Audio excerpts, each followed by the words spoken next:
நம்ம சாப்பிடக்கூடிய பாப்கார்ன் அது எப்படி உருவாகுதுன்னு பாருங்க. இதோட பிறப்பு பார்த்தீங்கன்னா பிரேசில்ல இருக்கு. 10,000 வருஷத்துக்கு முன்னாடி உணவு தேவைக்காக பிரேசில்ல வந்து பயிரிட்டு இருக்காங்க. அதுக்கப்புறம் அமெரிக்கா அங்கங்கன்னு சொல்லி இப்போ சைனா நம்ம நாட்டிலையும் பயிர் செஞ்சுக்கிட்டு இருக்காங்க.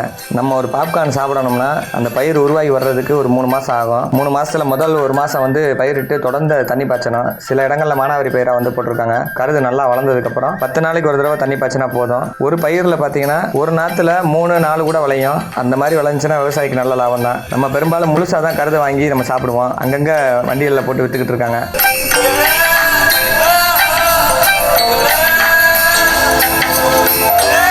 இது போக பாப்கார்னுக்கு கார்ன்ஃப்ளவர் மாவுக்கு இந்த மாதிரி இதுக்கெல்லாம் வந்து வெறும் பருப்பாக தான் வந்து உடச்சி வைப்பாங்க. முந்தியெல்லாம் முழு கருதாக போட்டு அதை கொண்டு போய் ஒரு மில்லில் போட்டு அரைச்சி அதை பருப்பை தனியாக அது தனியாக பிரிப்பாங்க. இப்போ அங்கங்கே விவசாயம் பார்க்குற இடங்கள்லேயே டிராக்டரில் பின்னாடி மிஷின் வச்சு உரிச்சிடுறாங்க. அதனால் வேலைகளும் ஈஸியாக இருக்கும். அதை எப்படி உரிக்கிறாங்கன்னு சொல்லி பாருங்கள்.